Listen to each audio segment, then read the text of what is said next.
soberano. Tiene un plan, como decía aquí en la gráfica que estamos observando, que permite que la iglesia pues, pueda prepararse.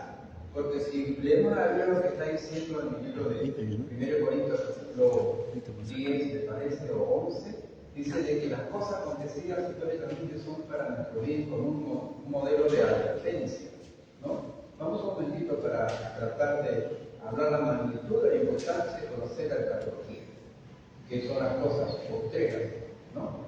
Entonces aquí en 1 Corintios, en el capítulo 10, en el verso 11 dice: y estas cosas les acontecieron como ejemplo, y están escritas para amonestarnos a nosotros, a quienes han alcanzado los fines de los siglos. O sea que todos los acontecimientos históricos han sido como unos paradigmas, unos modelos, ejemplos, patrones para qué, de conducta, tanto negativo como positivo, para que nosotros podamos poder observar que lo negativo tuvo su retribución de parte de Dios.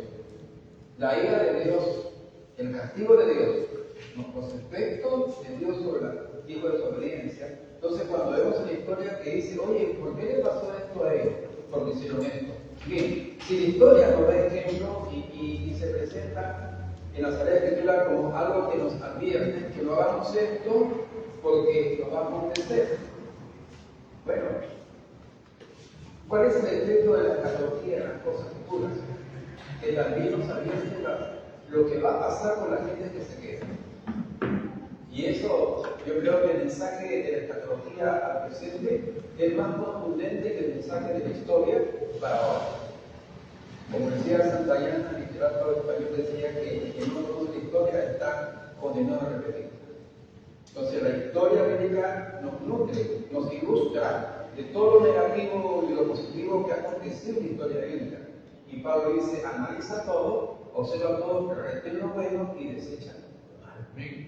Pero la enseñanza que nos muestra Apocalipsis en su perspectiva escatológica prácticamente que nos hace entrar en una película de terror. ¿Por qué? Porque lo que acontece allá en la gran tribulación no se puede comparar con lo que aconteció los castigos únicos de Dios en la historia. Entonces vamos a ver más adelante algunos aspectos de ello. Vamos a ver aquí entonces el concepto de escatología, que usted lo conoce. A ver si pudiera ampliar más la pantalla, hermano César, por favor.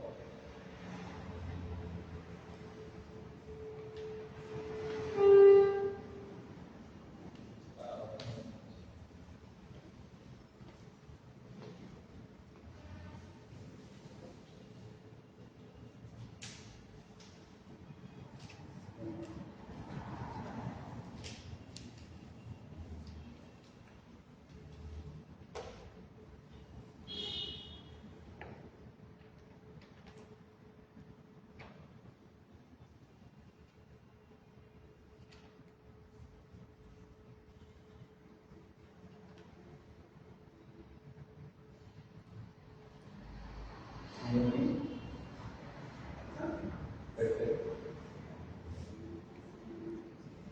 Entramos con la frase de Jesús de Mateo 25:13, donde nos habla de tener que velar, o sea, estar atentos, ¿no? Porque no sabemos ni la hora en que el Hijo del Hombre ha de venir. Mira, ya tenemos nuestro escatológico. De ahí también se desprende de ahí de que cuando en las posturas que tienen los teólogos en cuanto al rapto, algunos tienen una postura pre-tribulacionista, es decir, que el rapto acontece antes de la tribulación. Otros tienen una postura post-tribulacionista, o sea que el rapto se manifiesta después de la tribulación, cuando bíblicamente y lógicamente no tiene sustento. Ni sustento bíblico ni tampoco sustento lógico. ¿Por qué? Porque Jesús dijo que la hora y el día la sabe nadie. No sabemos la hora. Así que si el rapto vendría después de la gran tribulación, entonces supongamos de que mañana viene la gran tribulación. Entonces decimos, de acá a 7 años viene Cristo. Porque Cristo viene por su iglesia después que termine el periodo de la gran tribulación. Entonces, sabríamos, ¿no es cierto? ¿A qué la vendría? O sea, no tiene sustento ni bíblico, ni tampoco lógico, no, la perspectiva que tienen los que piensan de que Jesucristo vendrá después de la gran tribulación, o sea que los post-tribulacionistas. Bien, ahora, en esta perspectiva bíblica, el tiempo escatológico tiene su punto de partida en el rapto de la iglesia. O sea que, ¿cuáles son los acontecimientos más importantes de la escatología? Su punto de partida es el rapto. El rapto. Luego viene la gran tribulación. Luego viene la segunda venida al final de la gran tribulación. Luego viene el reino milenial. Después del reino milenial viene ya el juicio del trono blanco. Después ya viene el tiempo donde desciende la nueva Jerusalén a tierra. Son los eventos más importantes de la escatología, que tienen su punto de partida con el arrebatamiento de la iglesia. Ahora, la imposibilidad de conocer o calcular con precisión el día y la hora se debe a que desde hace 2 milenios ya se cumplieron todas las profecías mesiánicas. O sea que ya no hay un dato que nos diga, bueno, Cristo todavía no puede venir en este año porque no se ha cumplido la profecía que dice que va a haber un gran terremoto en 2 naciones, un terremoto que va a abarcar a 2 continentes, el continente africano y el continente sudamericano. Todavía no se han dado esos mega terremotos en África ni en Sudamérica. Por lo tanto, Cristo todavía no viene. Cuando susciten estos 2 mega terremotos, entonces ahí vendrá. Entonces uno puede decir, bueno, Cristo viene después que se cumple esta profecía, pero ya todas las profecías se han cumplido, no hay profecías que esperar. Todas las profecías ya se dieron ya. Si pensamos nosotros que hay una profecía que tiene que cumplirse para que después de la profecía venga Cristo, entonces ya podemos estar tranquilos porque ya no existe ninguna profecía. No hay de qué preocuparse. No hay de qué preocuparse. Porque para que venga Cristo, según esa perspectiva, tiene que cumplirse una profecía pendiente que todavía no se ha dado. Es mentira, ya todas las profecías mesiánicas se cumplieron ya. Vienen en cualquier momento. El día de la hora.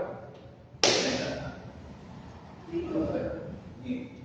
Pasamos a la segunda parte para entrar ya a un punto importante que podríamos trabajar. Hay mucho que hablar.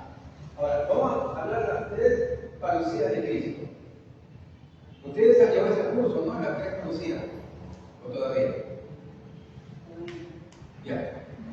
La parucía es en griego llegada, presencia. Ahora, la parucía de Cristo comprende de 2 tiempos. Un tiempo histórico y un tiempo escatológico en 2 partes. Le explicamos. Por ejemplo, en los tiempos históricos escatológicos, el histórico tiene que ver con la parucía de la encarnación de Cristo. En Juan 1:1,14 habla de que Dios se encarna.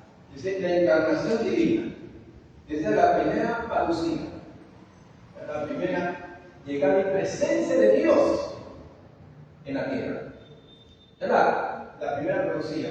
Que se llama la parucía de la encarnación de Cristo. Esa es la primera parucía. O sea que la parucía no apunta, como algunos creen, simplemente abraza los elementos escatológicos. No. Error. No. La etimología no dice exactamente que parucía significa llegada y presencia. Y la primera llegada y la presencia de Dios en su carne aconteció hace 2 milenios, ¿no es así? Fue la primera parucía, la primera llegada, la primera presencia de Dios en la tierra, y Dios encarnado. Entonces es la primera parucía. Entonces la primera parucía tiene que ver con la parucía de la encarnación de Cristo Jesús. Y la forma escatológica de la parucía viene con la parucía del arrebatamiento, que eso vamos a verlo después. Y después viene la parucía tribulacionista, o sea que tiene que ver ya con la segunda venida de Cristo. Estamos hablando de tres parucías. Pero ahí vemos una especie de un sándwich. La primera venida de Cristo, que tiene que ver con la parucía de la encarnación, y la segunda venida de Cristo, cuando viene al final de la gran tribulación. Al séptimo año final viene Jesucristo con su iglesia. Pero allí en el medio de estas dos parucías aparece una parucía, el rapto de la iglesia. El Cristo viene en el espacio para llevarse a la iglesia. O sea que vemos ahí una parucía de la encarnación de Cristo, una parucía de arrebatamiento y la parucía tribulacionista. Cuando viene, según Apocalipsis 1:7, ¿viene a qué? A juzgar a las naciones, y dentro del marco de los 7 años de tribulación se divide en dos. 3 años y medio de paz engañará a la gente, el anticristo y la bestia. Habrá una bonanza económica, habrá bienestar, ¿no?, social, cultural, etc. Y no serán quién como la bestia, no precisamente su nombre peyorativo o simbólico, sino quién como este Cristo, porque se ha hecho la sangre de Cristo, la Biblia se ha hecho de Cristo. Muchos habrán preso Cristo, dice la Biblia, en ese tiempo. Entonces habrá un engaño tremendo en los primeros 3 años y medio, pero luego de la segunda parte ya entra a identificarse como no es. Ahora, ya pues, están bien acomodados, hay bienestar sociopolítico y económico, muy bien. Ahora, permítame presentarse, yo soy la bestia, yo soy el anticristo. Si usted quiere prosperar, sencillamente tiene que dejarse matar. El que no se deja matar va a sufrir unas tribulaciones, pero que va a vencer la muerte, y la muerte va a huir de nosotros. Por 5 meses se meterán balas en la cabeza, tomarán polidor, cualquier tipo de veneno, pero nada, la muerte huirá y se acordará. 5 meses de tormento. Déjeme ejemplarizar con algo. Ya usted conoce mi testimonio, me da vergüenza hablar de mi vida pasada, pero bueno, pues a veces tiene que necesariamente es conveniente, como dijo Daniel 4:2, dijo Nabucodonosor, conviene que yo declare las maravillas que Dios ha hecho en mi vida. Y a mí Él me cambió, me transformó y me sigue transformando porque todavía tengo la pieza adámica. Seré perfecto totalmente cuando venga Cristo me arrebate y me transforme.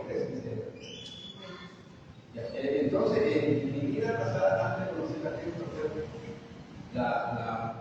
el ambiente directivo en el que yo estaba sumergido, ¿no?, obligaba pues un conflicto con la policía, ¿no? Ya usted entiende. Y la policía antiguamente, pues, la PI, la Guardia Civil, la Republicana, eran mayormente seres insensibles, ¿no? Ahí no había mucha delincuencia ni mucha atrocidad, no había un juicio tan criminal, tan asesino como es hoy, gracias a los derechos humanos, entre comillas, que se inventaron para proteger a los terroristas, pero perjudicaron a la sociedad. Porque ahora el delincuente puede hasta mandar a la casa a un policía porque le metió un balazo en pleno saco, ¿no? Y entonces, pero en esos tiempos no.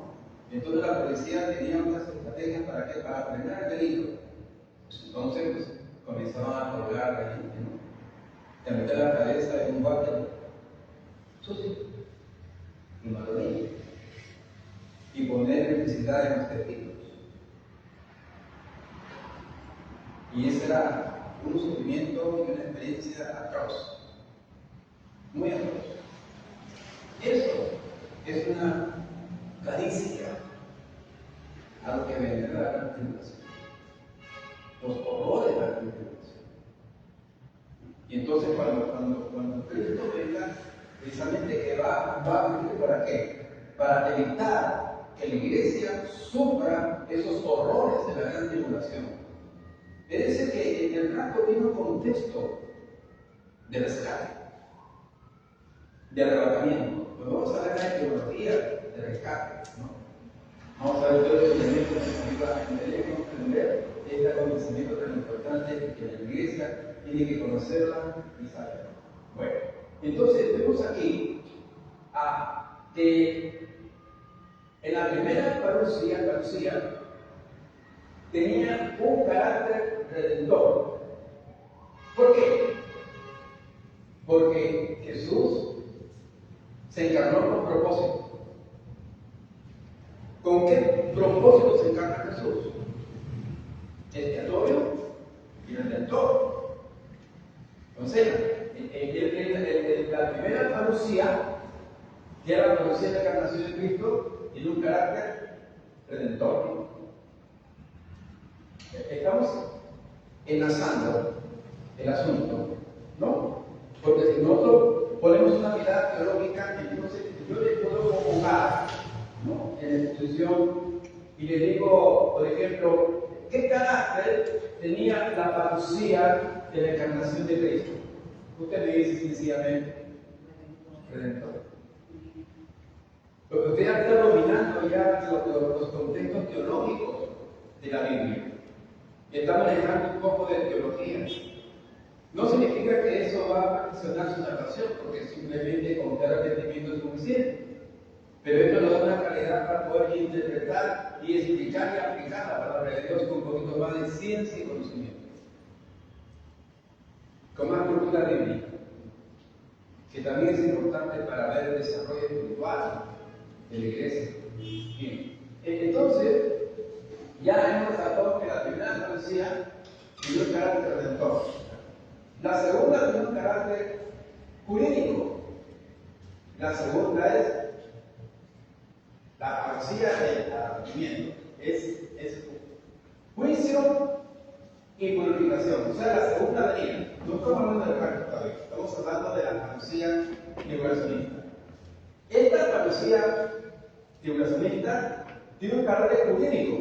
¿Por qué? Porque la gran tribulación, Jesús viene a hacer juicio y también viene a purificar a quién. Aparece. No estamos ahí nosotros. Él nos libra de esa ira, porque por eso es que aquí vamos a ver que la parucía del arrebatamiento tiene un carácter. ¿Por qué? Porque nos libera de los horrores de la gran tribulación. Es lo que estamos leyendo en 1 Tesalónica 1:10. A ver, alguien lee, por favor. Donde dice claramente de que Jesús viene para qué? Para librarnos de la ira de la gran tribulación.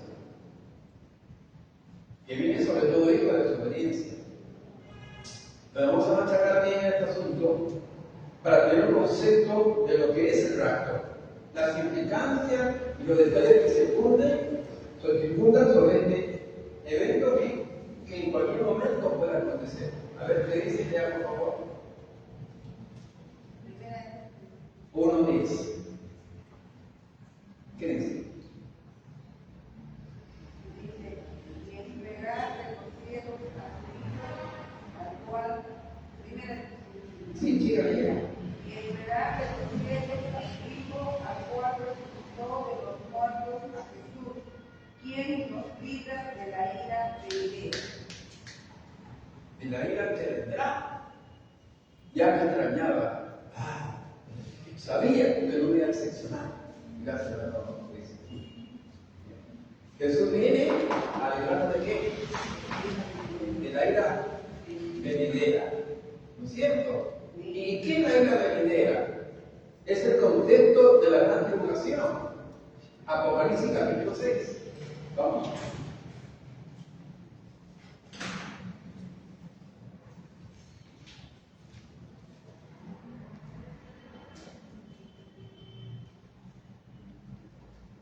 Verso 15, hacia abajo dice, Y los reyes de la tierra, y los grandes, los ricos, los capitanes poderosos, y todos siervos y todos libres se escondieron de las cuevas entre las peñas y los montes. Y decían a los montes y a las peñas: caed sobre nosotros y escondednos del rostro de aquel que está sentado sobre el trono y de la ira del Cordero, porque el gran día de la ira ha llegado.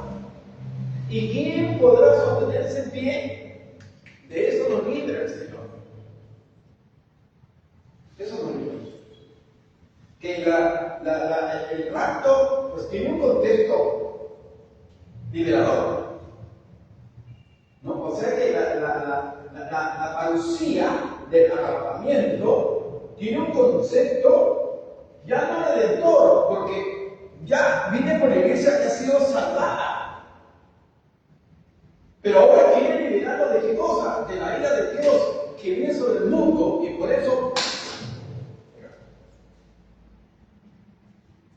hace añicos y flecos la postura de la teoría post-tribulacionista. Que el rapto se elabora después de que uno ha sufrido. Entonces, ¿qué? ¿Dónde está nuestro Redentor, que también es nuestro liberador? Hoy por hoy, Jesucristo es nuestro Redentor, y el día de mañana será nuestro liberador. Porque nos liberará de la ira venida de Dios que viene en este mundo, sobre todo hijos de desobediencia. ¿Vamos entendiendo, ¿Sí? A ver, pregunta.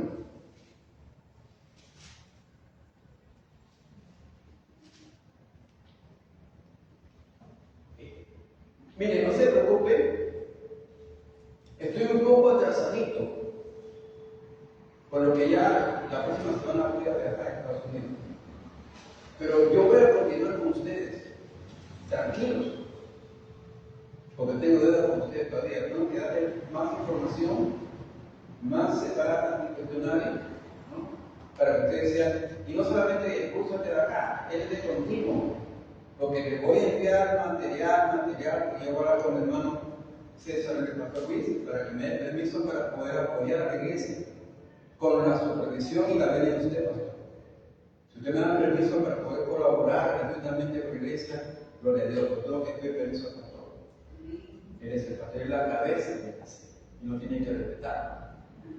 Cualquier cosa que usted desee de mí, una información, me dice: pastor Luis, ¿podría comunicarme yo con el pastor Ramán para sostener una lección?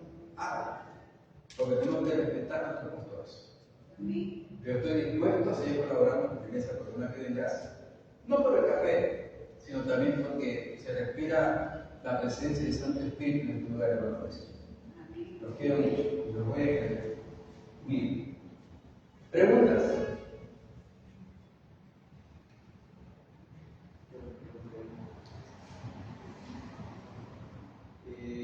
Usted habló hace un momento de que ya todas las profecías se han cumplido. Y por consiguiente, si se han cumplido todas las profecías, puede venir a en cualquier momento, ¿no es cierto? En cualquier momento. ¿Y qué hay de los demás de la escritura que habla que va a estar 666, después el otro de grandes problemas cósmicos que van a haber? Eso fue el rapto. Son profecías que van a cumplirse. Pero ya la profecía ya mesiánica ya se cumplió, ya no hay nada que esperar. O sea, la profecía hasta este tiempo, ¿no? Ya se cumplió ya. Por ejemplo, si no tenemos un pensamiento post-tribulacionista, no, que tiene que haber una violencia cósmica, una alteración cósmica. Tienen que caer meteoritos por aquí, por allá, que caerá sobre las ciudades, se la va a destruir como una bomba, como un efecto de 100 bombas nucleares, etc. Tienen que cumplirse para que recurren a Cristo. Entonces teníamos como un perfil post-tribulacionista. Tenemos nosotros un perfil pre-tribulacionista. O sea que antes de la tribulación, Cristo vino con la iglesia. Hasta este momento no hay ninguna profecía que pueda anteceder a la iglesia de Cristo. ¿Ya? Segundo, después que venga Cristo ya se cumple ya la misa cósmica y caerán granitos como de 20 kilos a la gente que se queda y habrá la gente que caerá muerta, habrá una matanza tremenda, la gente va a pagar el cambio de sangre, los pescados se mueren, hay un conflicto pesquero a nivel mundial, no hay pescado, porque los mares se convierten en sangre. ¿Sí? No. Se acabó la vida. ¿Está bien? Entonces, ¿qué toca? Ya, gloria a Dios.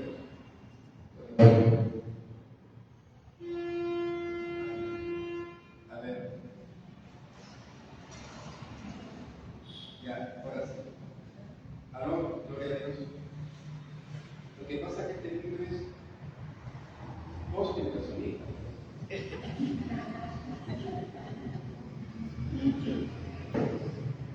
Gloria a Dios. Entonces ya no espero ninguna profecía para que sospecha de que Cristo viene. Yo de ahorita mismo ya estamos nosotros, como se dice, atentas, listos, atentos, velando que en cualquier momento Jesucristo se manifiesta para levantar a su iglesia. ¿Y qué forma va a ser el arrebatamiento? Bueno, la única forma que le escriben en 1 Tesalónica, capítulo 4, versículos 15 y 16, o 16 y 17, habla claramente de que sonará una trompeta, un arcángel con voz de arcángel, con trompeta de arcángel, ¿no? Aparecerá, ¿no? Y primeramente, ¿quién va a resucitar? Dice, los muertos en Cristo. ¿Quiénes son los muertos en Cristo? Ojo, vamos a poner en lógica que Pablo está escribiendo esto hace 2 milenios atrás. No es un mensaje postmoderno, ¿no? Hace 2000 años. Y hace 2000 años de la muerte de Cristo, Pablo comienza a escribir que los muertos en Cristo resucitaron primero. Se está refiriendo no solamente a los que murieron después de haber convertido a Jesús, obviamente, sino que también los que antes de Jesús hicieron una simbología mesiánica. Abraham hizo una simbología mesiánica. Abel lo hizo. Lo hizo Abraham. Ellos hicieron una simbología, pero no lo hizo Caín.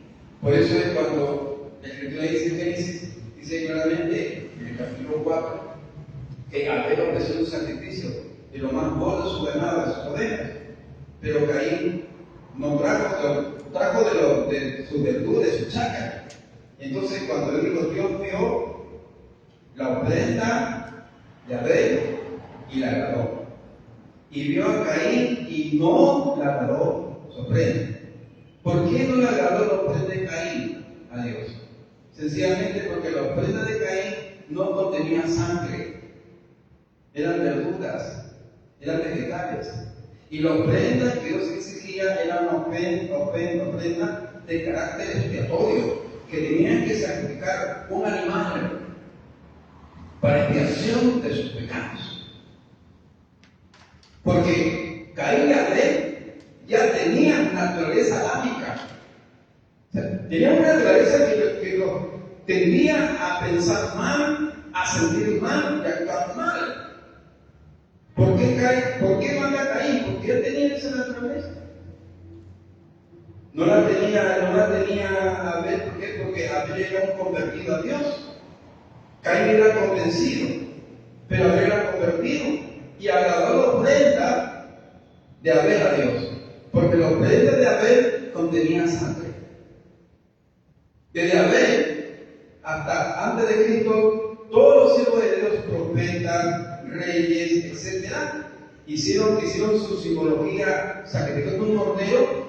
Ellos murieron en Cristo Jesús, en un sentido, creyendo que Jesús vendría.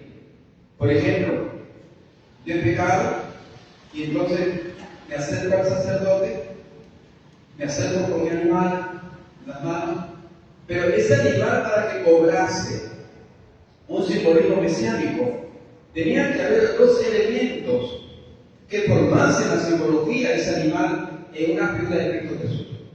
Y los elementos eran devocionales, eran estos, eran la fe y el arrepentimiento. Por decir, entraba a comprar mi animal de cualquier corral, pero el animal tenía que ser sin tara, sin efecto, ¿no? Que no sea tuerto, ni carachoso, ni pulgoso, ni garrapatoso.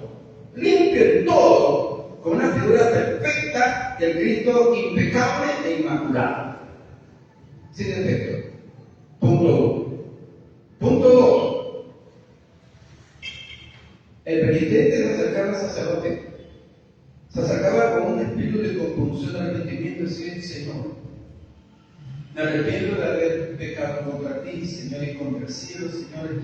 He transgredido, he pisoteado tus mandamientos, estatutos, ordenanzas, Señor, decretos, leyes, Padre amado, Señor. Te pido perdón, Señor, me arrepiento de haber pecado contra ti, tu palabra.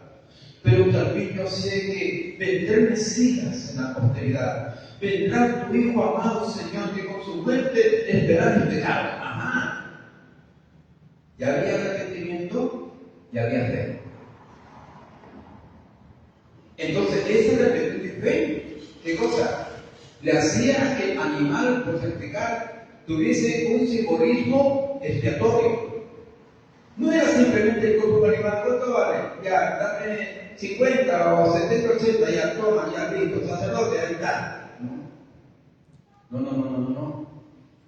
Nadie sabe por obras, sino por fe.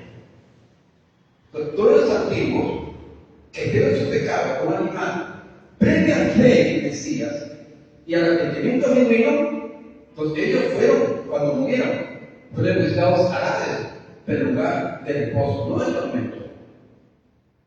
Cuando muere Cristo, según Efesios 4:8, dice que desciende a lo profundo de la tierra y llevó cautivo a la cautividad. O sea que llegó al lugar no de tormento, sino de reposo, donde estaba Abraham, Abel, Moisés, Daniel, Josué, Caleb, etc. Y llevó cautivo a la cautividad para llevarlos a otro lugar de reposo más excelente, en los altares del Señor. Ya, entonces, los muertos en Cristo también se refiere a los antiguos que murieron haciendo la simbología del sacrificio expiatorio de Cristo Jesús. Bien, ¿otra pregunta? Con respecto a la que bueno, se habla de que va a haber un tercer templo, el rapto va a ser antes de la construcción del templo que se dice, o va a ser después. No sé, claro, hay posiciones, ¿no? Hay criterios, ¿no es cierto? Que se restaurará y vendrá, etc. Eso vamos a ir, conforme vamos avanzando, vamos desarrollando la respuesta, porque son buenas y interesantes. Por eso que las preguntas importantes, ¿no? Para ir desarrollando, para entrar en un conocimiento gradual, ¿no? Un conocimiento que va evolucionando, ¿no? Y todo el conocimiento pues, tiene que estar basado en la palabra de Dios. Toda la idea que surja, que se emita, que se desprenda de nuestras mentes, corazones y labios tienen que ser cotejadas con la palabra del Señor. Acá no entra la hipótesis. Y si hay hipótesis, ¿saben qué cosa? Según mi punto de vista, se cree que algunos opinan, sí, estamos entrando en canal de la hipótesis, pero la Biblia dice algo distinto. Dice los eruditos, dicen ellos, pero dirá la Biblia. Según opinión, que es tu opinión, pero será la opinión de la Biblia. Entonces uno tiene que ser específico y exponerse sin ambiguo, sin ser sincero. Bueno, yo opino. Parece que es un secreto, pero los secretos solamente son competencia de Dios, ¿no es cierto? Pero según algunos eruditos dicen que lo que podría ser, no se sabe. Son secretos que solamente los conoce Dios. Cuando estemos en el rapto, ahí le preguntaremos todo. Yo precisamente le voy a preguntar a Pedro, ¿por qué le cortaste la oreja a Marco? Porque Pedro es acochadera. Pedro era un poquito arrebatado. Era insensato, como la Virgen insensata, que en latín es insensatos, falta de discernimiento, falta de raciocinio. El otro, sin embargo, era lo contrario. Eso vamos a explicarlo más adelante. Bien, entonces, yo quiero que usted se grabe la idea aquí. Era las tres parucías de Cristo. Sí, dígame. Una pregunta, pastor. Hablando del arrebatamiento, estamos viendo que los muertos en Cristo resucitarán primero. ¿Dónde están ahorita estas personas? Apocalipsis, capítulo 6 o 9. 6, 9. Lean.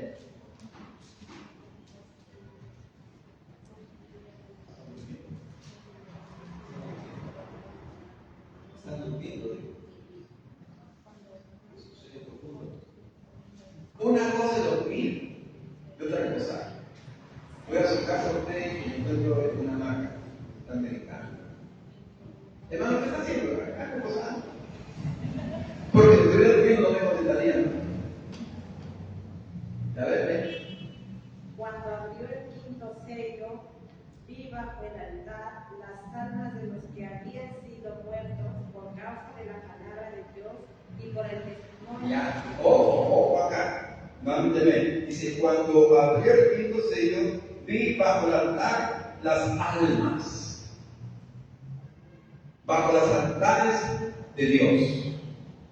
¿Cómo están vestidos ellos? Más abajo, el verso 11. ¿Qué dice? Y se les dieron vestiduras blancas y se les dijo que Descansasen todavía un poco de tiempo hasta que se completara el número de sus consiervos y sus hermanos, de los hermanos que también habían sido muertos con ellos. Claro que sí. que también habían Claro. de ser muertos como ellos. Entonces, ellos fueron sacados, rescatados, ¿no? De lo que muere en Cristo, ¿no? Del Hades, pero en su lugar de reposo. Estaban cautivos ahí. ¿Por qué? Porque ellos hicieron la figura expiatoria y esperaban de que el auténtico Cordero vaya y dice: ustedes querían en mí. Venían vestidos, o sea, imagínense el júbilo en el Hades. Oye, muchos se hablan de gente en el cielo, pero también hubo gente en el Hades. ¿Qué pasa? Porque lo que querían en Cristo, y Cristo vino, ¡gloria a Dios!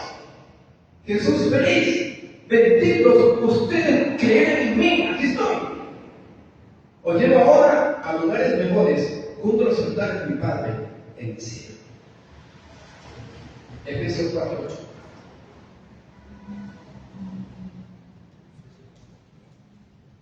Fíjate que la es un tema muy interesante. Oye, pero si el Hades se griego en religión de los muertos y en el del Señor, ¿cómo puede haber en un lugar de muertos? Un momento, tú le has dicho de muertos, pero los que estaban en el Hades, en el lugar de reposo, no eran muertos, eran vivos en Cristo Jesús, los otros eran muertos espirituales que estaban en el tormento. Esa es la diferencia. ¿Qué dice? 4:8. Por eso las escrituras dicen, cuando ascendió a las alturas, se llevó a una multitud de cautivos y dio dones a su pueblo. ¿Sí? Un poquito más alto, por favor. Por eso las escrituras dicen, cuando ascendió a las alturas, se llevó a una multitud de cautivos y dio dones a su pueblo. Ya. Ahora está en el versículo 8, ¿verdad? Lean el 7.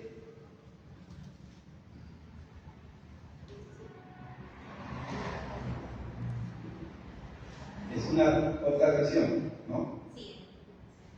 Sí te dice, pero a cada uno de nosotros fue dada la gracia conforme a la medida del don de Cristo. ¿Ya? Sigan. Por lo cual dice, viendo a lo alto, llevó cautiva la cautividad y dio dones a los hombres. ¿Y eso? Y eso de que dio, ¿Qué es? Sino que también había descendido primero a las partes más bajas de la tierra. Claro. cuando él culmina su experiencia redentora en el Calvario, él muere. ¿Y a dónde se va? Al lugar más bajo de la tierra, al núcleo. Se va al mar, al lugar de reposo, y lleva contigo la cotidiana. Mire, ese Abraham, ese Caleb, ese Moisés, ese David que estaban allí. Ahí no estaba Enoch, ni tampoco estaba Elías, porque ellos fueron levantados, no había muerte. Imagínense el gozo de ellos. Imagínense el gozo de Dios. Ver a Jesús y gozo de Jesús bendito, ustedes creyeron en mí, por lo que quiero buscar mucho mejor. ¿Qué detalles? ¿Qué gozo? Es como un gozo, mira, ese gozo que experimentaron los santos del Señor en antigüedad, prácticamente que van a tener otro gozo cuando ellos resuciten y Cristo los lleve para estar. Sí, pero ese gozo primogenio que experimentaron los demás en lugar de reposo cuando es Jesús, es por ese el primer amor. En mi concepción personal, el primer amor es de oro, el segundo de plata, lo demás pura lana. Entonces, la alegría más profunda que encontraron estos grandes hijos de Dios fue en Iglesia. Cuando vieron a Cristo, el Mesías, el prometido, bien creímos con todo nuestro corazón. Por eso me lo digo, para saltar el cielo. Qué maravilla. Bien, seguimos aquí. Entonces, en la tres profecías de Cristo, vemos una profecía de la encarnación de Cristo, que tuvo un carácter redentor. Pues Cristo viene para encarnarse, ¿verdad?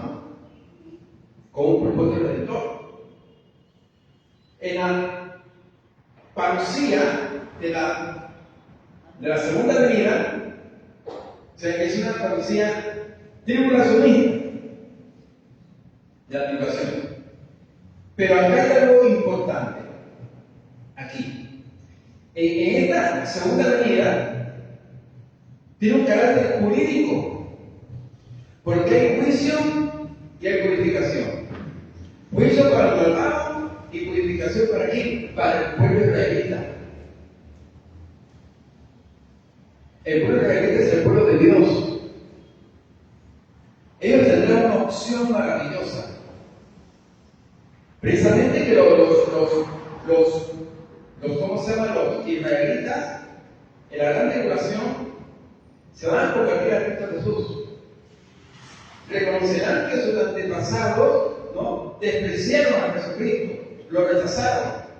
Y ellos heredaron también esa postura religiosa de rechazar, pues a lo suyo vino y lo suyo no lo recibieron, mas lo crucificaron. Esos israelitas de la posteridad se van a arrepentir, se van a convertir a Cristo y van a ser los misioneros, los mensajeros que van a comenzar a predicar el Evangelio por todos los confines del mundo antiguo.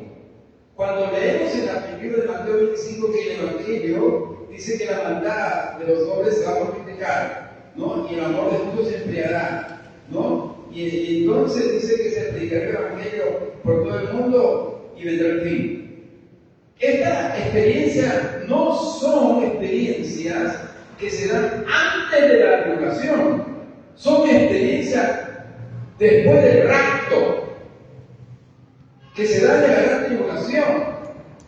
El Evangelio se va a predicar no en estos tiempos, antes que venga Cristo, se va a predicar en toda la región del mundo en la gran tribulación, por medio del pueblo judío, que tendrá acceso en todos los países del mundo, especialmente el mundo árabe, porque ellos tienen también inversiones en países musulmanes, porque son muy comerciantes. Entonces ellos entrarán a predicar el Evangelio por todos los rincones donde nunca no hay acceso para el cristiano en estos momentos, porque son decapitados, son cremados en vida.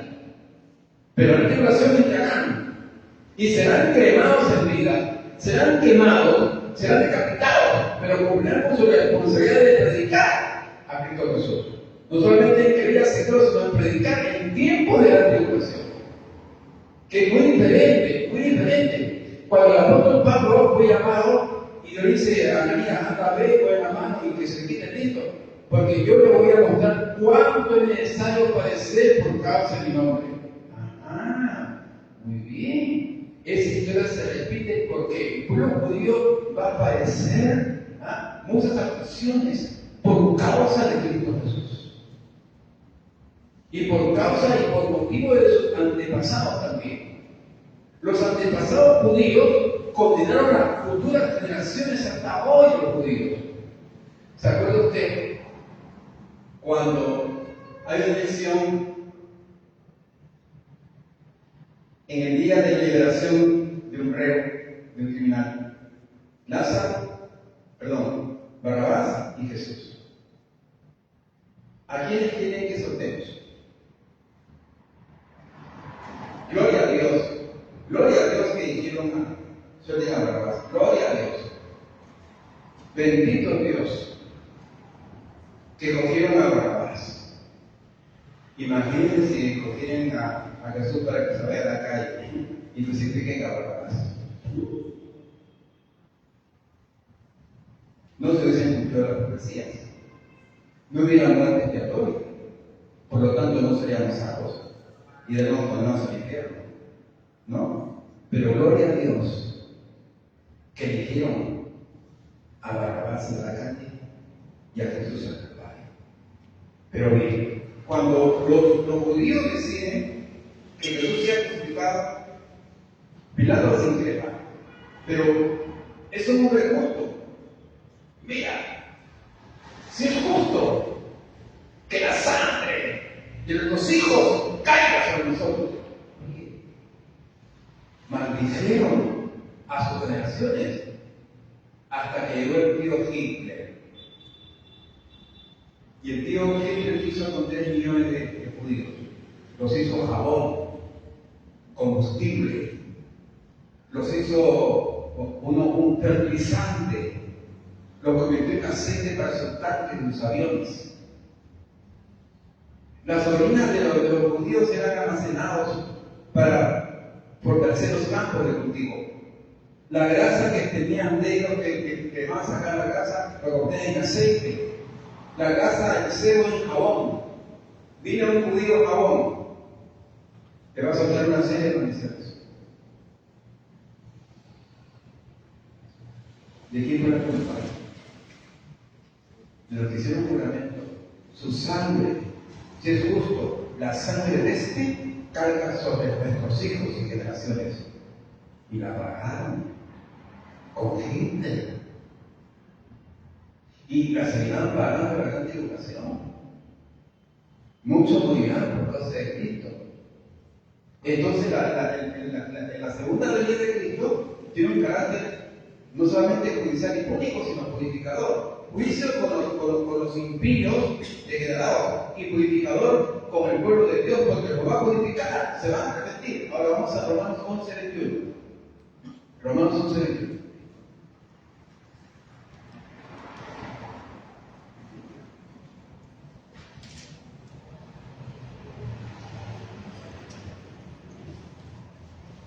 Dice,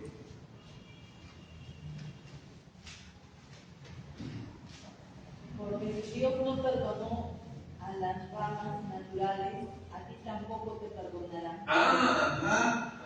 Mire, aquí está hablando de las raíces hebreas del cristianismo. Cuando entremos en un curso de las raíces hebreas del cristianismo, el cristianismo prácticamente tiene su punto de partida en la detección de los hebreos, que a los suyos vino Jesús, y los suyos lo despreciaron, lo crucificaron, mas a todo aquel que le cree será hecho hijo de Dios. San Juan capítulo 1, del 11 hacia abajo, ¿verdad?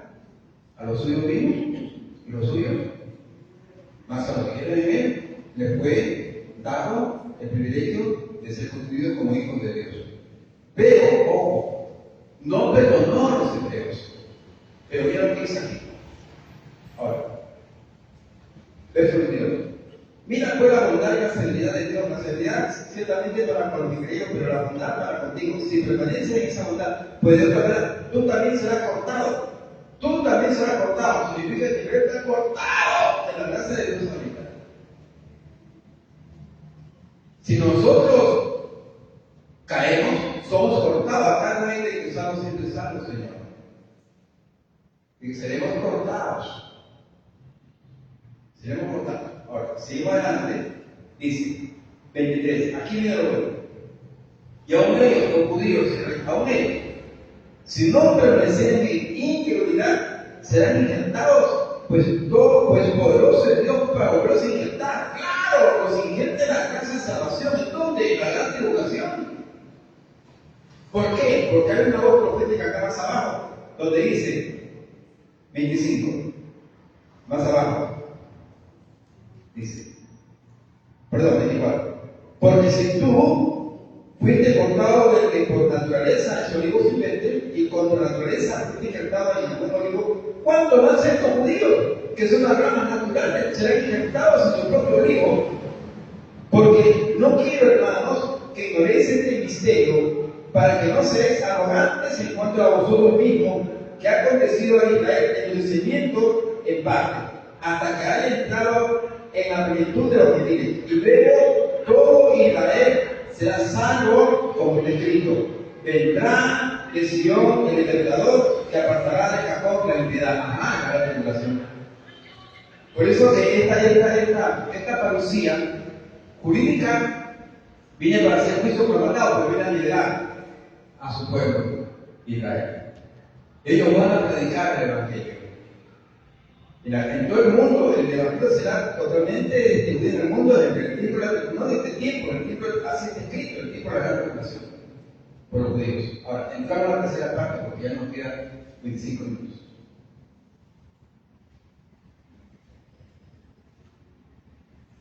Ahora entramos aquí.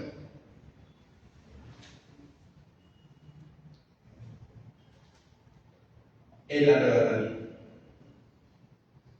El Señor mismo con voz de mando, con trompeta de Dios, descenderá de los cielos y los muertos en Cristo resucitarán primero. Luego nosotros seremos arrebatados para recibir al Señor en el aire, o sea, en esta atmósfera. Saliendo de la estratosfera, del círculo terrestre, no hay aire.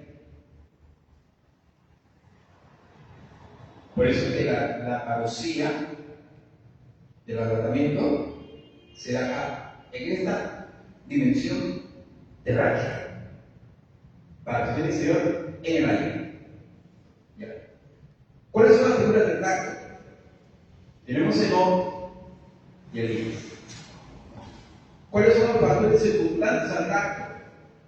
La palabra de Virgen, donde encontramos un factor discernimiento, un factor irracionalidad y un factor sorpresa y un factor de gracia, porque estos son enseñanzas profundas que nos enseñan lo que va a acontecer, los detalles que van a circular sobre este evento maravilloso que es el rapto de la iglesia, que tenemos que conocer nosotros. Ahora, vayamos primeramente la prueba del pacto para conocer cuáles son los detalles y sobre por qué fue levantado el nombre. A ver, Génesis 24. Es la primera figura del pacto. Y viene acompañado con sus elementos, ¿no? Uno puede preguntar, pero ¿por qué fue levantado?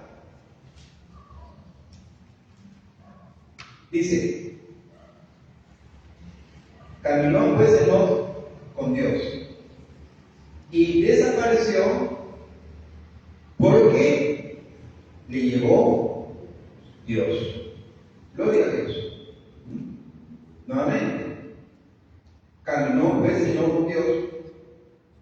nació porque le llevó Dios. Primera pregunta. Esta es una teoría del rapto. Es un proto-rapto. La pregunta es, ¿por qué Dios levantó, arrebató, raptó a Enoch? La respuesta está allí. ¿Por qué fue?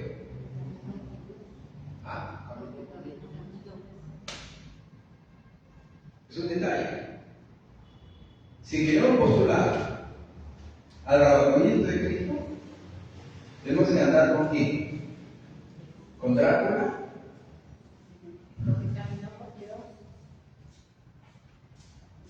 Yo iba a decir una palabra que podría ser muy, no ofensiva, sino podría ir una susceptibilidad. ¿Qué es caminar con Dios? Es caminar de la mano con sus ordenanzas, mandamientos. Ama a tu prójimo, ama a tu enemigo, por decir, ¿no? Haz el bien y no mires a quién, por decir. Es andar con Dios, es cumplir con sus deseos y respetar para con nosotros. Respetar la propiedad de Él. Es andar con Dios. Pero Hebreos describe otro detalle más importantísimo que enriquece nuestro conocimiento en cuanto a cuáles son los pormenores que necesita la iglesia para ser considerada en el día del rapto. Hebreos, vamos a ver.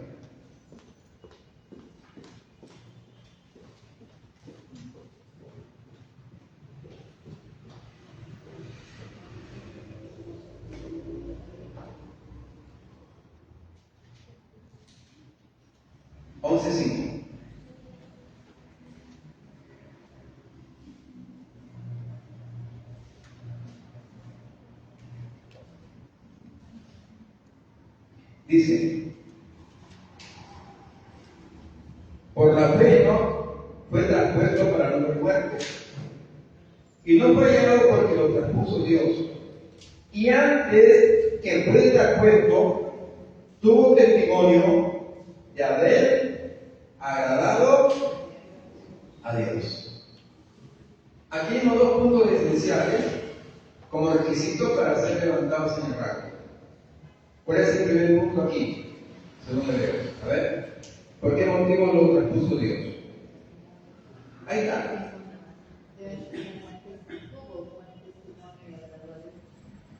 Sí, pero hay un punto más que es importante.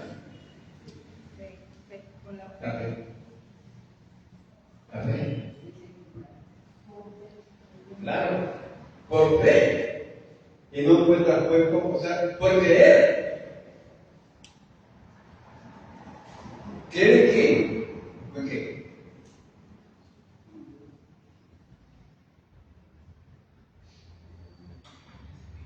No me diga creer en Dios.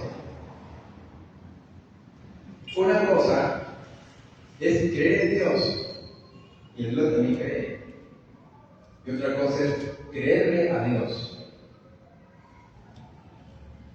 Fe es creerle a Dios. Creerle que sus mandamientos son verdad. Creer en sus advertencias. Creer en sus consejos es fe. Oye, usted va a abrir gancho, va a hacer lo que de la gota, y usted es claro que no es Dios. Pero no le cree a Dios, porque significa que no lo haga, ni matar, ni emocionar. ¿Verdad? Y luego cree y entra. Entonces vemos aquí tres principios o tres requisitos que nos ayudan a esperar con confianza el rapto, caminar con Dios en su voluntad, fe genuina y agradarle a Dios. Con eso suficiente. No veo ningún pasaje en la Biblia, he leído la Biblia varias veces y no encuentro como requisito que para que yo sea salvo tengo que ser experto en hermenéutica y homilética, en epistemología y cualquier ciencia teológica. caminar con Dios, fe y hacer las cosas que le agradan. Suficiente. Los teólogos tendremos problemas, porque la Escritura dice que el que más sabe, más se le va a demandar. Lucas 12. Por eso Pablo sabe que dice, el que se cree sabio, no es ignorante. La cosa es bien comprometida. Bien, entonces, vemos ahí un factor, no una figura de rango. Segunda figura, Elías. Segunda de Reyes 2, de 9 al 11. Elías. Segunda de Reyes, capítulo 2, de 9 al 11.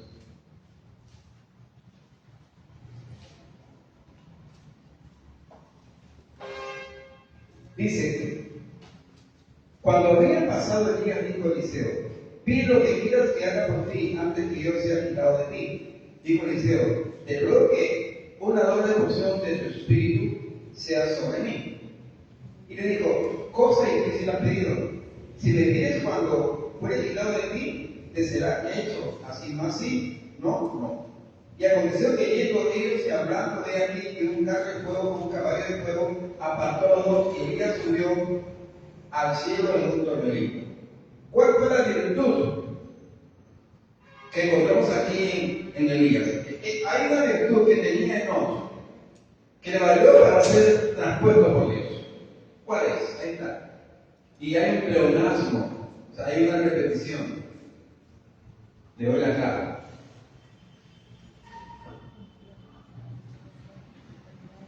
Bueno, cuando habían pasado, Elías dijo a Eliseo, pide lo que quieras que haga por ti, antes que yo sea quitado de ti. Anda, que sabía que sería quitado, sabía que sería traspuesto, ¿o no? ¿Verdad que sí? Y él dice ahí mismo, dice, ¿no? Antes que yo sea quitado de ti. O sea, tenía certeza, tenía seguridad, tenía convicción de que sería arrebatado. Y lo reitera todavía, hay un pleonazo, una repetición. Observe más abajo. Dice, cuando había pasado el día, dijo Elías, pido que ella que haga por ti antes que yo sea quitado de ti uno. Y dijo Eliseo, te ruego que de una doble porción de tu espíritu sobre mí. Él dijo, cosa que te has pedido, si me vienes cuando fuera quitado de ti, si me vienes cuando otra vez, repite. Qué certeza, ¿no? Qué condición de ser transpuesto por Dios. ¿Cuántos creen que Cristo viene en su iglesia? ¿Bastará eso suficiente? ¿Qué hay que hacer? Hay que caminar con Dios y hacer las cosas que le agradan. Ahora, la palabra de Dios que me lleva con eso. Vamos a abreviar simplemente, porque hay unos factores que se juntan sobre el rango, que nos sirve de advertencia. El factor discernimiento tiene que ver, por ejemplo, con la pronesis, que es en griego significa discernimiento. La palabra prudente originalmente es pronesis. Prudente, pronesis, que discernimiento, persona con capacidad de discernir lo que conviene. Persona que analiza y obtiene lo favorable, lo positivo y lo constructivo. Es prudente, pronasis, discernimiento. Y la necia viene del latín insensatus, que no tiene capacidad de raciocinio, que no razona bien. Esa era la intuitiva, era la contraparte de lo que significa un necio y lo que significa un prudente. A ver, vamos al libro de Mateo 25, capítulo 2. Ahí vemos a las necias y vemos a las prudentes. Y de ahí vamos a sacar que estamos en el área de la insensatez o en el área de la prudencia. A ver.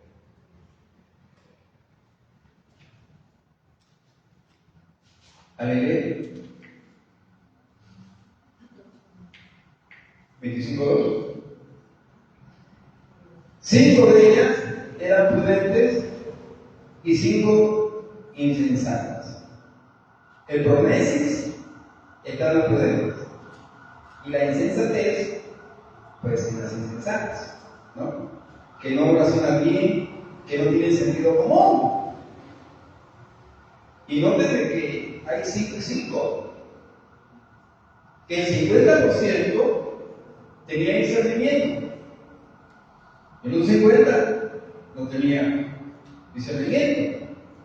Si somos fieles a la numerología bíblica, porque también habla, los números hablan, pues entonces el 50%, cuando venga Cristo por la iglesia, se encontrará con un porcentaje casi igualado con gente prudente y con gente insensata dentro del marco de la iglesia de Dios.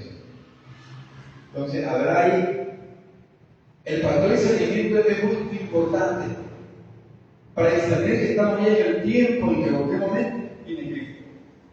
Ahora, el factor y la racionalidad, no pensar y vivir una vida, bueno, todavía Cristo no viene por aquí y hay un abandono del ejercicio espiritual en la búsqueda de Dios. Y buscar a Dios es andar en fe, buscar a Dios es caminar con Dios, buscar a Dios es agradar a Dios, ese es caminar con Dios.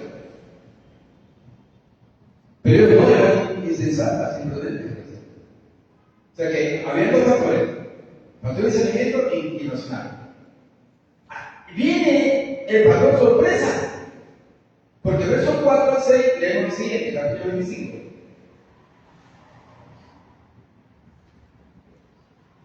¿4 y 5?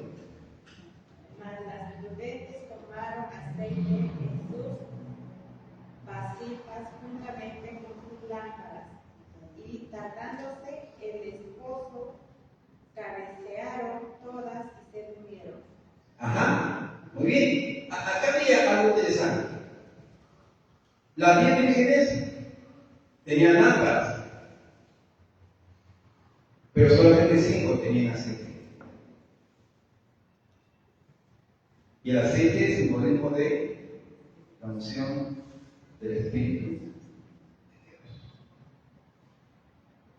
Yo puedo tener lámpara, puedo tener un pastor, puedo tener un local, puedo tener una casa de oración, puedo tener un templo, puedo tener una sinagoga. Tengo lámpara, tengo pastor, tengo Biblia. Pero tendría aceite. El día que Cristo venga a su iglesia, habrá muchos con lámpara, pero se quedarán porque les falta aceite.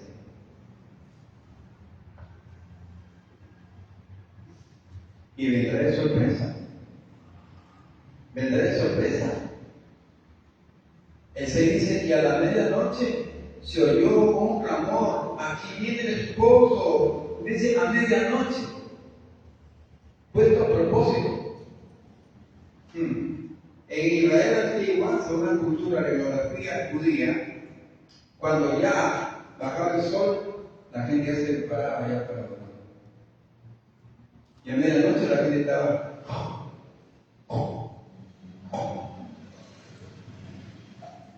sorpresa. En el día menos pensado, en la hora menos pensada, faltó sorpresa. Faltó sorpresa. Faltó sorpresa. Nos va a sorprender, porque el día y la hora nadie sabe. Sorpresa. Y cuidado, si hay un factor de discernimiento o de irracionalidad en nosotros cuando venga el día de la sorpresa. Porque cuando venga el día de la sorpresa, también viene el día de la gracia y también la desgracia también, porque hay un factor de gracia, versos 10 al 12. Pero mientras ellas iban a comprar vino al esposo y las que estaban preparadas, entraron con él. O sea, las que caminaron con Cristo, las que tenían fe, las que le agradaban a Cristo, entraron con él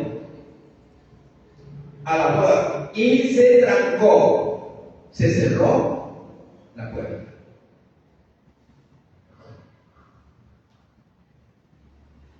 Cristo tendrá una sola esposa. Cristo no tiene concubinas. El pueblo salvo de Dios, para siempre, eternamente, es su esposa. La que se casó, la que se casará y la va a comer. Aquellos que las insensatas se quedaron solteras. Que habrá una segunda boda en la gran tribulación, o sea que me quedé, entonces en la tribulación voy a estar en santidad para que, a ver, me case con Cristo en la mente. No es otra boda. La boda es una sola. Los que se quedan, perdieron. Bíblicamente perdieron, porque se cerró la puerta. Y Dios cuando cierra la puerta, nadie la abre. No hay oración que abra una puerta que Dios cerró. No hay ayuno que abra una puerta que Dios cerró. No hay vigilia que abra una puerta que Dios cerró. No hay pacto económico que abra una puerta que Dios cerró. Cuidado con la doctrina satánica de la prosperidad. Cuidado con los sobres. A ver, ¿quiénes quieren ser bendecidos? Pobres, comerciantes y prostitutos de la evangelio, practicantes de la fe. Cuidado con ellos. Cuidado con ellos. Entonces dice, 11. Después vinieron también las otras vírgenes diciendo, Señor, Señor, ábrenos. Mas él respondiendo dijo, de cierto digo, que no os conozco. La iglesia que se queda en el rapto será desconocida por Cristo Jesús en todos los tiempos adelante. También la tribulación. Agarra esta prueba. No os conozco. En griego es comunión íntima, que se traduce también en tres perspectivas. Una comunión íntima de carácter conyugal, cuando hay intimidad en un matrimonio. Una comunión íntima amical, de stories. Es mi amigo íntimo. No hay secreto. Para mí, ni de él a mí, somos íntimos. Y hay también una comunión íntima espiritual de la iglesia con Cristo Jesús. No os conozco, nunca tuve comunión íntima contigo.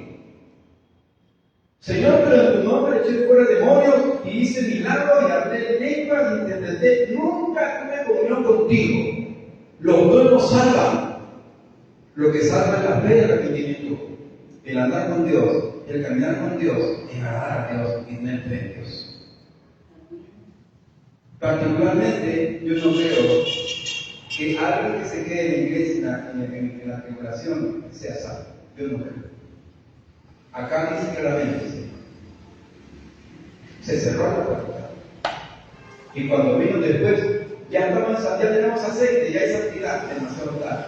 La santidad del creyente en la tribulación no vale nada.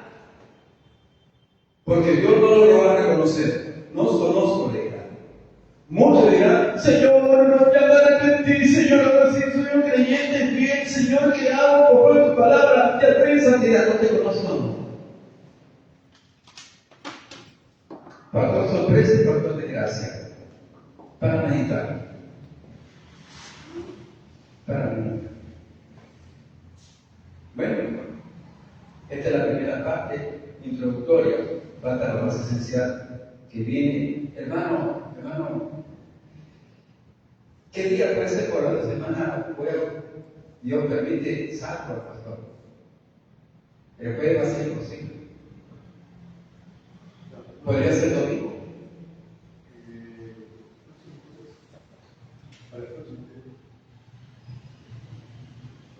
Estoy en la ¿Ya lo conversamos? el lunes. Lo conversamos. Ya pues, porque tiene que ser antes de acá una semana ya. Ya estoy de salida de esto. Ya, más bien para complementar, cumplir con el trabajo y entregar las notas también. Ya les voy a entregar las notas y el resto de material, las diapositivas con las preguntas para que vayan. Lo que va a calificar el TIB, según el pastor César, va a ser los cuestionarios que tienen que llenar ustedes del libro. Eso va a calificar. Lo que yo he hecho es una ayuda adicional, que las respuestas que tienen colación con los estudios del libro te va a ayudar a responder las respuestas con criterio. Porque el TIB te va a calificar también, sí, va a calificarte que tú has respondido de acuerdo a lo que está en el libro. Pero también va a apreciar que tú has puesto tu aporte, que tienes una visión también enriquecida a la idea.